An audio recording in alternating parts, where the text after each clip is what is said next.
할렐루야, 반갑습니다. 우리 한번 옆에 분하고 인사하겠습니다. 반갑습니다. 잘 오셨습니다. 축복합니다. 아멘.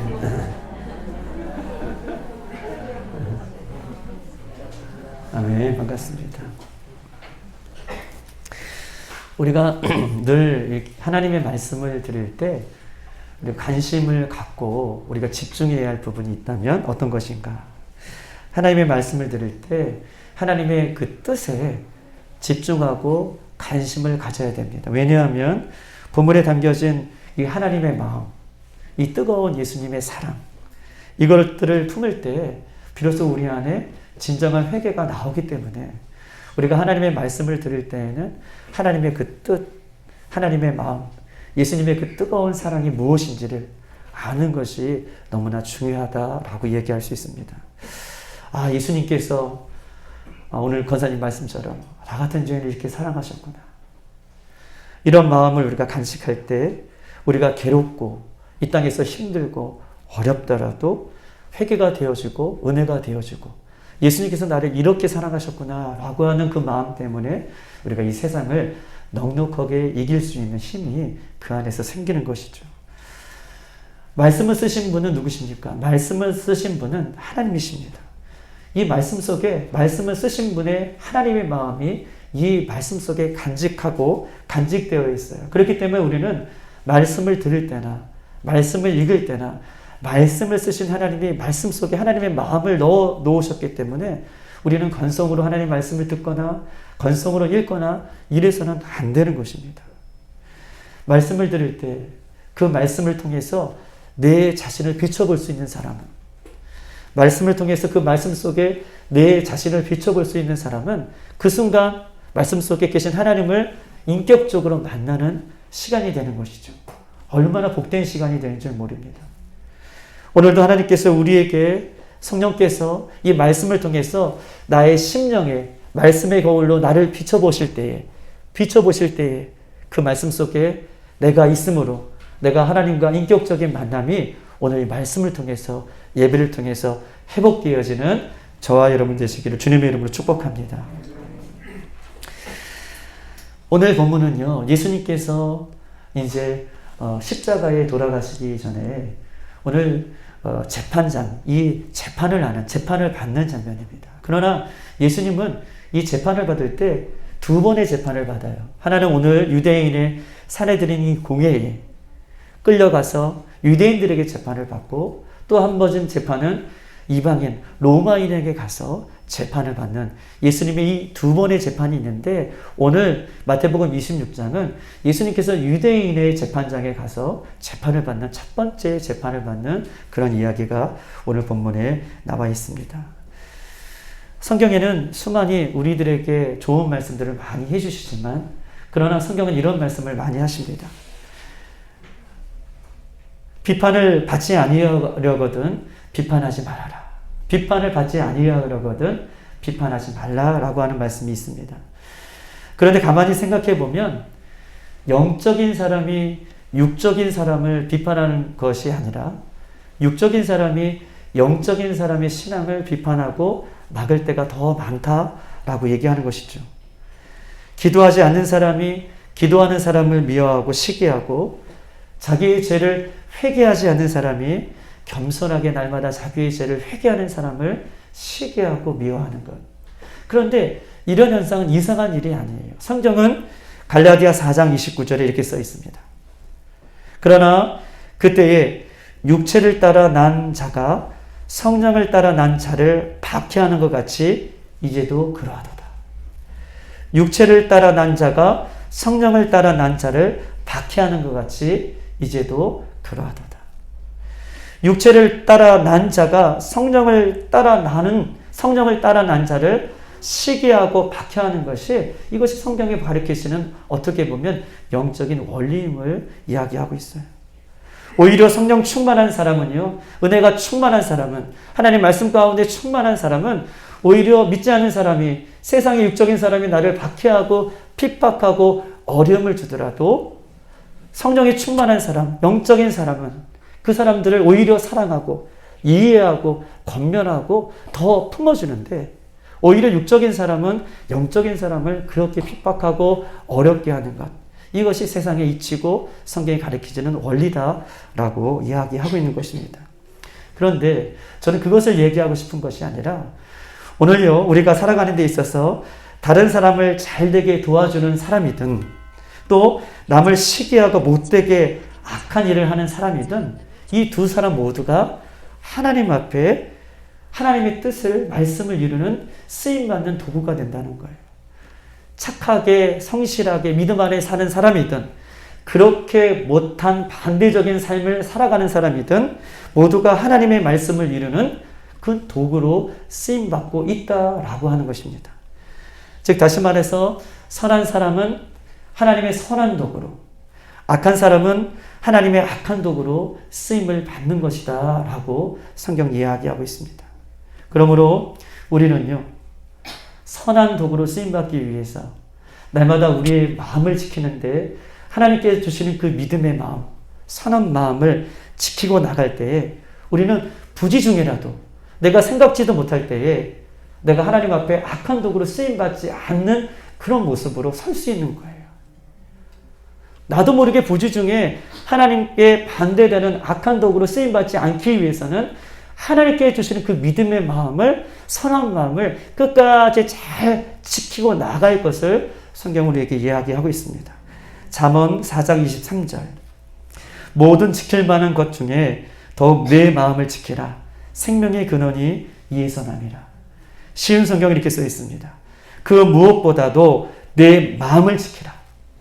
여기에서부터 생명의 샘이 흘러나온다. 마음을 지키라. 믿음의 선한 마음을 지키라. 거기에서부터 생명이 시작된다라고 얘기하고 있어요. 다른 게 아니에요. 믿음의 마음을 지키라. 거기서부터 하나님의 생수의 강이 흘러나온다. 믿음을 지키는 것, 믿음의 마음을 지키는 것, 이것이 너무나 중요한 것을 성경은 우리에게 말씀하고 계십니다. 우리는요, 마음이 굳어지고 악해지지 않도록 이 선한 믿음의 마음을 지켜나가야 됩니다. 왜냐하면 마음을 어떻게 지킬 수 있습니까? 왜냐하면 이 마음을 지키는 것이 너무나 중요한데, 선한 마음을 지키는 것이 너무나 중요한데 어떻게 하면 이 선한 마음을 끝까지 지킬 수 있느냐? 그것은요, 하나님 앞에 자기의 죄를 회개하는 자마다, 하나님 앞에 그 회개하는 자마다 하나님은 우리에게 선한 마음을 지킬 수 있는 그런 은혜를 베풀어 주신다. 이 말씀을 하나님께서 오늘 이 본문 속에서 하고 싶은 것입니다. 선한 마음을, 믿음의 마음을 어떻게 지켜나갈 것인가? 날마다 우리의 죄를 하나님 앞에 회개하는 자마다 그 믿음의 선한 마음을 하나님께서 지키게 하신다라고 이야기하고 있는 것입니다. 오늘 유대인의 이 법정기관, 산헤드린 공회라고 얘기할 수 있어요. 최고의 법을 집행하는 기관이죠. 공회. 공회의 위원들은 대부분 이렇게 구성되어 있습니다. 오늘 대제사장 가야바가 있고요. 서기관, 율법을 기록하는 서기관들이 있어요. 율법을 가리키고 기록하는. 그러면 그 다음에 사람은 장로들, 공회의원들이 이 산헤드린 의원의 공식적인 구성 멤버예요. 대제사장, 서기관, 장로들, 공회의원들. 그런데 오늘 이 최고의 권력기관이고 최고의 이 재판을 이루는 이 기관에서 예수님의 죄가 예수님의 하나님의 아들인가 하나님의 아들이 아닌가를 묻는, 정의롭게 묻는 이 재판을 하는 것이 아니라 이미 하나님을 죽이려는, 예수님을 죽이려는 이 결정적인 모든 것을 다 완벽하게 준비해 놓고 표적 수사를 하고 있는 장면이 오늘 본문의 장면인 거예요. 아, 예수님이 하나님의 아들이냐? 하나님의 아들이 아니냐? 이것을 묻는 것이 아니라 예수님을 이미 죽이기로 결정해 놓고 예수님을 신문하는 장면이 오늘 본문의 장면입니다. 그 증거로 오늘 한번 3절과 4절을 한번 읽어보십시다. 오늘 26장 3절과 4절. 다 같이 한번 읽어보겠습니다. 시작. 그때에 대제사장들과 백성의 장로들이 가야바라 하는 대제사장의 관정에 모여 예수를 흉계로 잡아 죽이려고 언언하되, 지금 예수님께서 잡히시기 전에 이미 관정에 대제사장들과 많은 사람들이 모여 예수님을 잡아 죽이려고 의논하고 지금 마쳤다는 거예요. 이미 예수님을 죽이기로 결정해 놓고 예수님을 지금 잡아들이는 이 모습을 성경은 우리에게 이야기하고 있습니다. 당시 이스라엘은요, 로마가 통치하고 있어요. 이 대제사장이라는 직분은요, 한번 들어보세요. 대제사장이라는 직분은 유대인들이, 이스라엘 백성들이 투표를 해서 대제사장직을 선정하고 그 대제사장직을 누구에게 뽑아줘야 되는데, 이 당시는 로마가 이스라엘을 집권하고 있는 당시여서 로마의 총독이, 로마의 사람이 대제사장의 직무를 감당할 수 있도록 누구 한 사람을 뽑았는데 그 사람이 가야바라는 거예요. 이해되셨죠? 로마가 집권하고 있는 이 이스라엘 땅에 이스라엘 민족들이 뽑은 대제사장이 아니라 로마인들이, 로마 사람들이 뽑은 그 사람이 가야바가 대제사장의 직무를 감당하는데 무려 18년 동안이나 감당합니다. 18년 동안이나 이 로마인과 이 유대인 사이에 얼마나 재빠르게 판단을 하고 때로는 이간질도 하고 때로는 응원도 하면서 이 18년 동안 이 자리를 지켰던 이 대제사장이 가야바고, 이 대제사장은 그 자리를 지키기 위한 정치적인 인물이다라고 그렇게 이야기할 수 있습니다.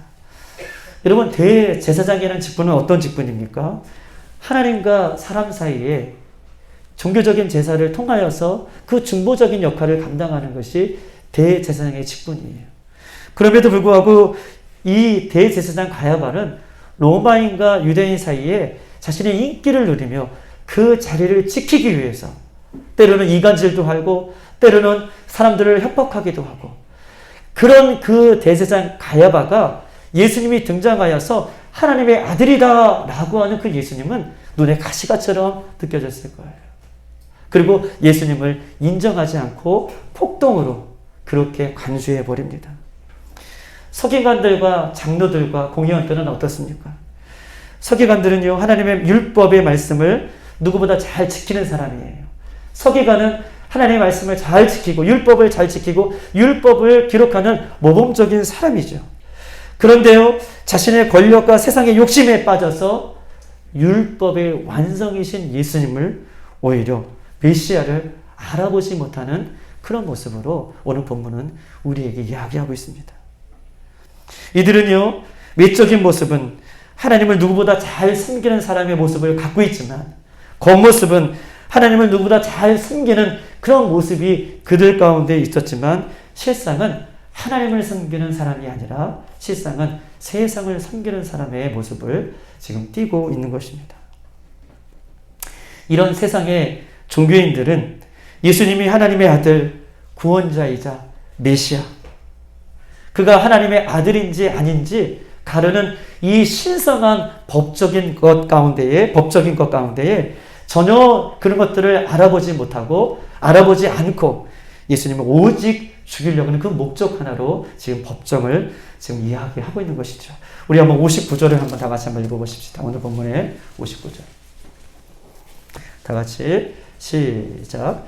대제사장들과 온 공회가 예수를 죽이려고 그를 칠 거짓 증거를 찾으매. 아멘.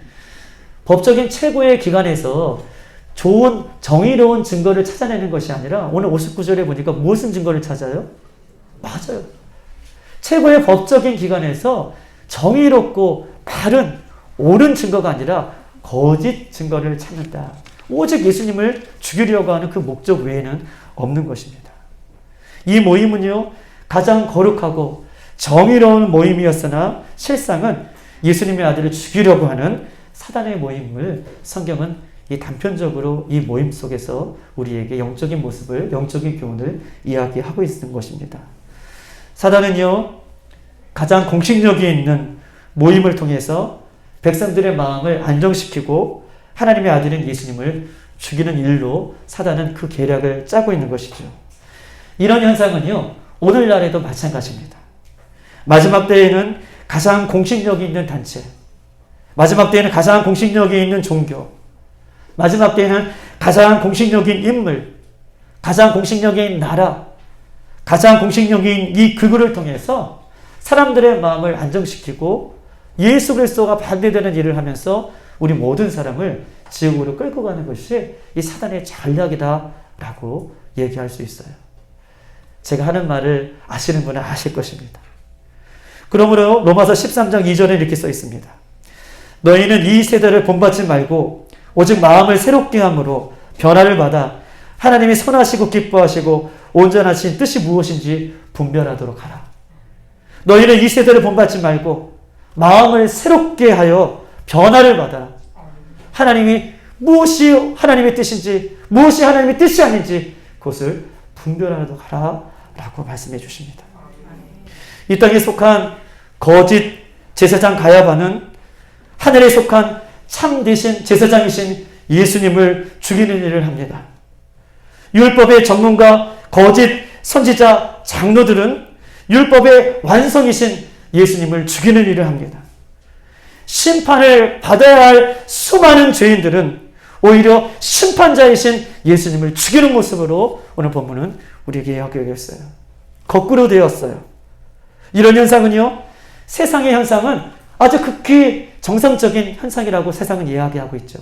거짓이 참이 되고 참이 거짓이 되는 이런 현상 가운데 있지만 오늘 본문 속에서 말하지만 예수님께서 다시 오실 때 이 모든 것은 하나님의 심판의 앞에 설 것을 성경 우리에게 이야기하고 있습니다. 이런 현상이 되어서 고린도후서 11장 13절 15절 이렇게 써 있습니다. 그런 사람들은 거짓 사도요 속이는 일꾼이니 자기를 그리스도의 사도로 자칭하는 자들이다. 14절 이것은 이상한 일이 아니다. 사탄도 자기를 광명의 천사로 가정하느니라. 15절 그러므로 사단의 일꾼들도 자기를 의의 일꾼으로 가장하는 것이 또한 대단한 일이 아니라 그의 마지막은 그 행위대로 되리라 라고 얘기하고 있습니다.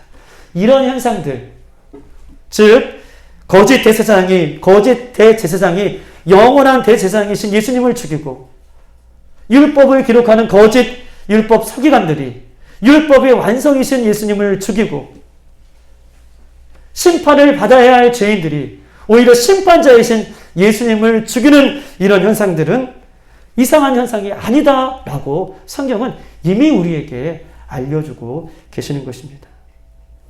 이렇게 대제사장과 서기관 장로들 이런 종교인들은 자기의 눈앞에 길이요 진리요 생명으로 오신 예수님 앞에 나아가 구원받을 수 있는 기회, 회개할 수 있는 기회를 놓치고 악한 도구로 하나님 앞에 쓰임받고 있는 것을 성경은 이야기하고 있어요. 악한 도구로 하나님 앞에 쓰임받고 있습니다. 악한 도구로 쓰임받지 않는 비결은 서두에도 말씀드렸다시피 예수님을 온전히 믿으며 자기의 죄를 회개하는 자마다 할렐루야 자기의 죄를 예수님 십자가 앞에 내려놓는 자마다 우리의 악한 죄가 떠나가게 되는 것이죠. 우리는요 우리 안에 상처와 쓴뿌리들이 있어요. 때로는 모든 사람들이 가지고 있습니다.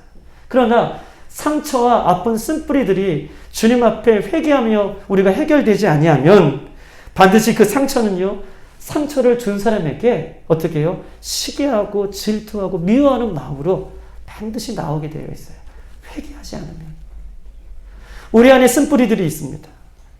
그런데 그 쓴뿌리가 예수님의 십자가 앞에 회개하고 우리가 해결되지 아니한다면 그 쓴뿌리는 어떤 사건을 만나면 그 사건 속에서 다른 사람을 미워하고 정죄하는 즉 자기도 모르게 부지중에 하나님 마음에 반대되는 그런 악한 도구로 나쁜 도구로 그렇게 쓰임받을 수 있습니다. 그렇기 때문에 우리는 날마다 나의 쓴뿌리 더러운 죄악이 다른 나쁜 곳에 쓰임받지 않게 날마다 주님의 십자가 앞에 회개하는 것 이것이 너무나 중요한 것을 성경 우리에게 이야기하고 있습니다. 회개를 잊어버린 사람은 교만한 사람입니다. 교만한 사람의 특징은 남을 정죄하고 판단하죠. 그러므로 중요한 것은 날마다예요. 주님 오실 때까지 날마다 자기의 죄가 회개될 때까지 기도하는 사람은 겸손한 사람이고 그런 사람에게 하나님 부드러운 마음을 주시고 믿음의 마음을 주셔서 선한 도구로 하나님께서 원하시는 도구로 사용되시는 그런 은혜가 있는 줄 믿습니다. 원래 빌라델비의 모든 성도들은 그렇게 하나님 앞에 선한 도구로 날마다 쓰임받다가 주님이 오실 때에 기쁨으로 주님을 맞이하는 저와 여러분 되시길 주님의 이름으로 축복합니다.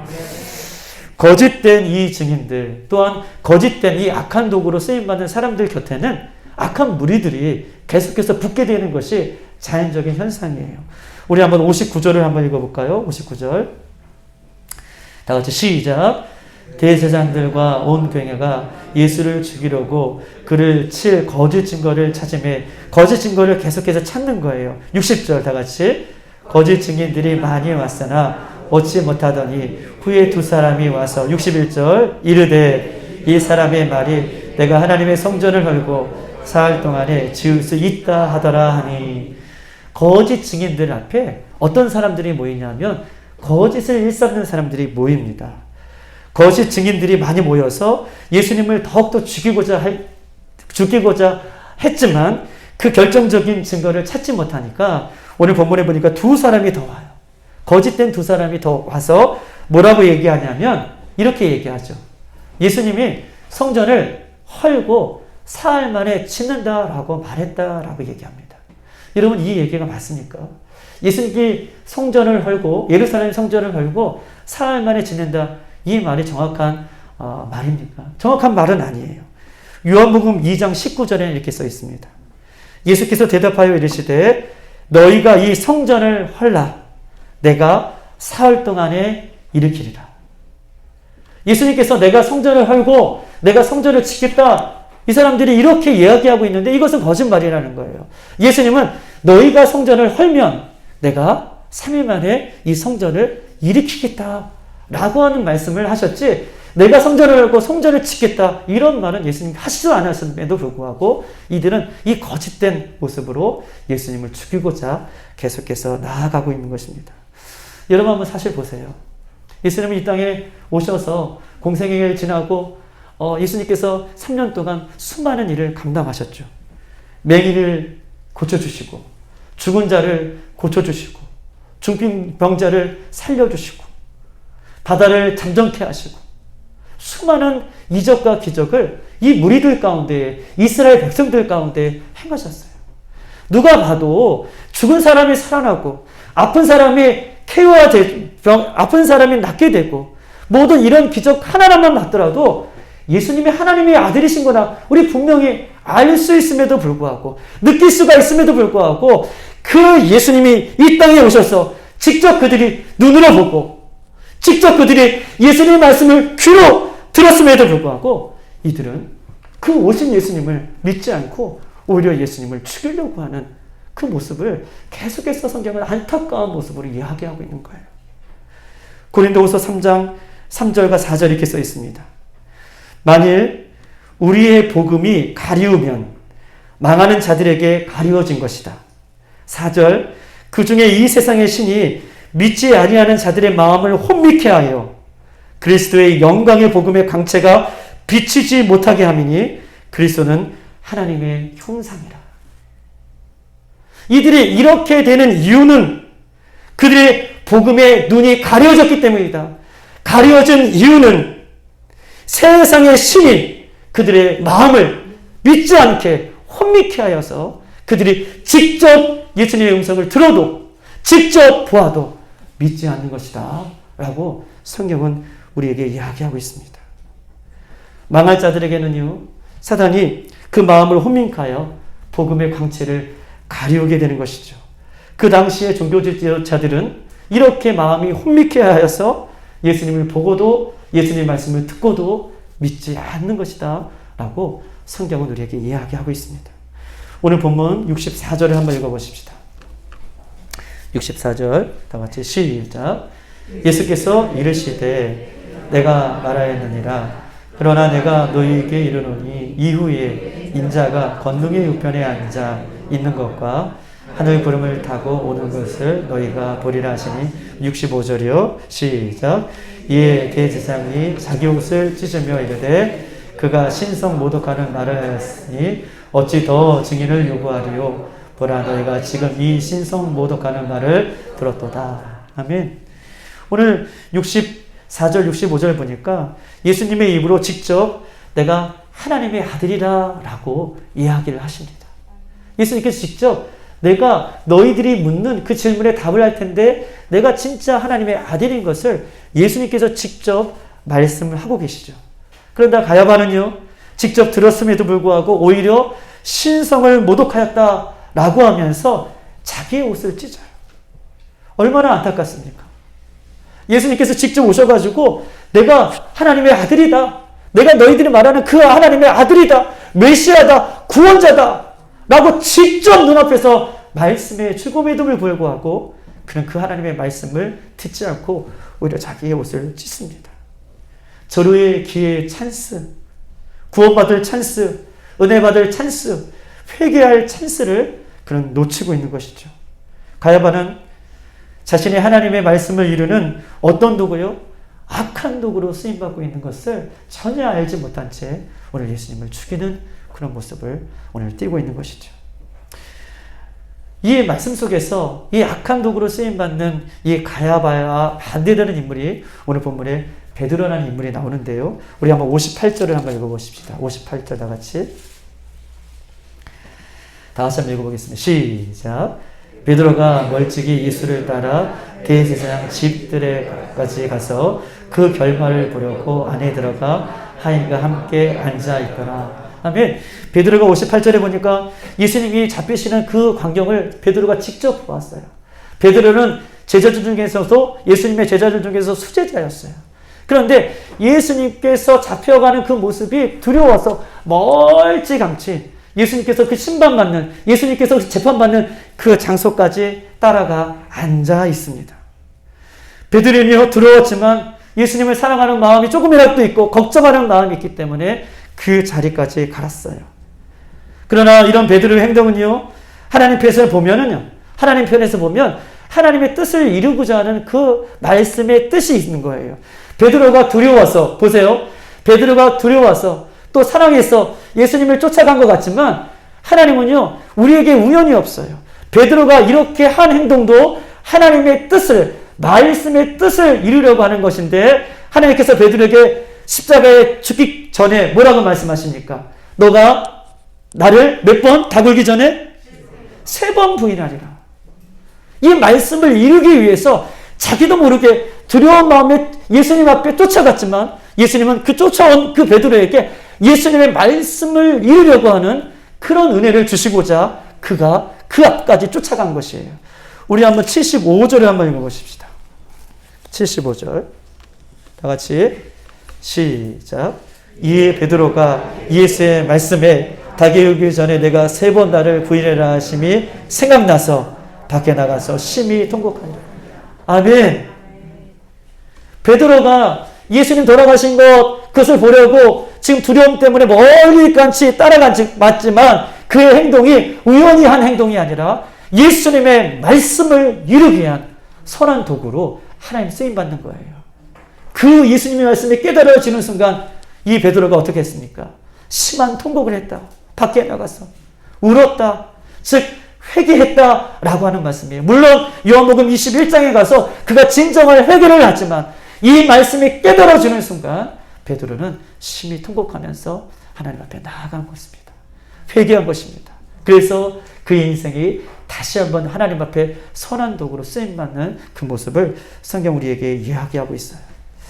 우리에게 일어나는 일은 결코 우연히 일어나지 않습니까? 하나님의 다 계획과 섭리 가운데 그 일들은 일어납니다. 중요한 것은 이 마지막 때에 우리 빌라델피아의 모든 성도들이 하나님의 선한 속으로 쓰임받게 되기 위해서는 날마다 자기 자신이 내 마음이 굳어지지 않고 회개하는 마음, 주의 말씀이 들려졌을 때에 지금 내 말씀이 하나님 앞에 들려졌을 때에 내가 하나님 말씀 앞에 섰을 때에 그때가 교회인지 알고 날마다 하나님 말씀 가운데 내 마음을 갈아엎는 저와 여러분의 삶이 되기를 주님의 이름으로 축복합니다. 회개하지 않는 마음을 갖고 있다면 날마다 우리가 부지중에 악한 도구로 이렇게 쓰임받고 되는 것이죠. 요한일서 4장 2절 3절에 이렇게 써 있습니다. 요한일서 4장. 이로써 너희가 하나님의 영을 알지니 곧 예수 그리스도께서 육체에 오신 것을 시인하는 영마다 하나님께 속한 영이요 예수를 시인하지 않는 영마다 하나님께 속한 것이 아니니 이것이 적 그리스도의 영이라. 오리란 이 말을 너희가 들었으나 지금 벌써 이 세상에 왔다라고 얘기하고 있어요. 곧 예수 그리스도께서 육신의 몸을 입고 이 땅에 오신 것을 믿고 시인하는 자마다 하나님 앞에 속한 영이다 라고 얘기하고 있어요. 그러나 믿지 않는 사람마다 사단에게 속한 영이다 라고 얘기하면서 늘 날마다 깨어 하나님의 말씀 붙들 것을 성경은 우리에게 이야기하고 있습니다. 예수님은요, 오늘 본문의 64절, 그럼에도 불구하고 대제사장 가야바는요, 예수님을 믿지 않고 오히려 심판을 내리는데, 재판을 내리는데 어떻게 해요? 예수님을 사형 원도를 내려요. 예수님께서 직접 오셔서 내가 하나님의 아들이다, 내가 메시아다, 구원자다, 구름 타고 오실 것이다 라고 하는 이 얘기를 직접 들었음에도 불구하고 마지막에 그가 좋은 결정, 선한 도구로 쓰임받는 것이 아니라 오히려 예수님을 죽이는 사형 원도를 내립니다. 제가 여러분께 한번 질문해 볼게요. 예수님이 내 죄를 위하여 십자가에 죽으셨다는 사실을 여러분 믿으십니까? 예수님께서 내 죄를 위하여 십자가에 죽으신 사실을 여러분 믿으십니까? 내 죄를 위하여 십자가에 죽으신 예수님을 여러분 믿으십니까? 이 믿는 자마다 마지막 때에 다 영생의 부활로 구원받을 줄 믿습니다. 대제사장은요, 이 대제사장 가야바는 사형 선고를 내린 이후에 하나님을 믿지 않는 사람들이 쫓아왔어요.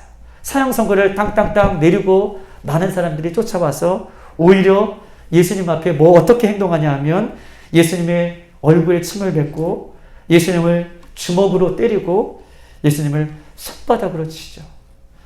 그 많은 사람들이 가야바 앞에서 예수님이 하나님의 아들인 것을 이야기하는 이야기들을 아마 소소문에서 들었을 거예요. 그런데 예수님을 믿지 않는 사람들은 오히려 그 말을 듣고 예수님을 얼굴에 침을 뱉고 주먹으로 때리고 손바닥으로 때리는, 이때요 우리가 베드로 같은 혈기 있는 사람이었다면 아마 같이 욕을 하고 혈과 육으로 칼로 맞대응했을 거예요. 그런데 그렇게 했을 땐 우리의 마음은 속 시원하게 그렇게 느껴질 수 있지만, 그러나 하나님의 말씀을 이루는 삶은 아닙니다. 악한 도구로 그 순간 자기의 혈기 때문에 사용되어지는 것이죠. 하나님께서는 이렇게 이야기하고 있어요. 이사야 53장. 하나님께서는 이미 이사야 선지자를 통해서 예수님이 사람들로부터 온갖 멸시와 간구, 버림을 당할 때에 도수장에 끌려가는 잠잠한 양같이 입을 열지 않고 끌려갈 것이다. 예수님은요, 어떤 분이세요? 하나님의 아들이시잖아요. 그렇게 재판을 하고 때리고 침뱉고 욕하는 그들에게 천군 천사를 내리셔서 한 번에 모든 사람을 심판하실 수 있는 그런 분이심에도 불구하고 예수님 그를 끝까지 사랑하시고 십자가를 지시는 것은 세상의 방법이 아니라 끝까지 하나님의 방법으로 이 세상을 승리할 것을 우리에게 이야기하고 있는 것입니다. 우리는요, 부지 중에 우리가 깨어있지 아니하면, 말씀 가운데 서지 아니하면, 부지 중에 우리도 우리의 혈기로, 우리의 마음으로, 우리의 생각으로 다른 사람도 죽이고 나도 죽는 그런 일을 할 수 있음을 성경께서 우리에게 경고하시면서 마지막 때까지 그 예수님의 사랑의 마음을 품고 살아가기를 오늘도 하나님께서 우리에게 요구하고 있는 것입니다. 어떤 사건을 만날 때에 자신의 혈과 육을 죽이고, 어떤 사건을 만날 때에 자기를 부인하지 아니하면 생각하세요. 나도 부지 중에 악한 도구가 될 수 있다. 예수님은요, 모든 사람이 선한 도구로 쓰임받기를 원하시고, 그렇게 예수님은 아낌없이 우리를 위해서 사랑하셨고 희생의 제물이 되어주셨습니다. 오늘도 이 마지막 때에 세상은 우리를 공격하더라도 우리가 세상을 향해 기도하며 승리하는 저와 여러분 되시길 주님의 이름으로 축복합니다. 오늘 말씀을 맺겠습니다. 예수님은요, 언제나 겸손한 마음을 우리에게 갖기를 원하시죠. 예수님은 언제나 우리의 믿음의 마음을 갖기를 원하십니다. 예수님은 언제나 우리가 회개하는 삶을 살기를 원하십니다. 이렇게 예수님 앞에 겸손한 마음으로 나아가는 자들이 나중에 하나님 앞에 상급을 받고 하나님께서 잘했다 칭찬을 받으며 영원한 하나님의 기쁨으로 선한 도구가 되어서 나도 살고 다른 자도 살리는 그런 은혜가 여러분을 통해 있게 되는 줄 믿습니다. 우리 모두가 하나님 앞에 선한 도구로, 믿음의 벽으로 쓰임받기를 주님의 이름으로 축복합니다. 이 시간 찬양 항복하고요, 우리 하나님 앞에 기도하고 우리 마치겠습니다.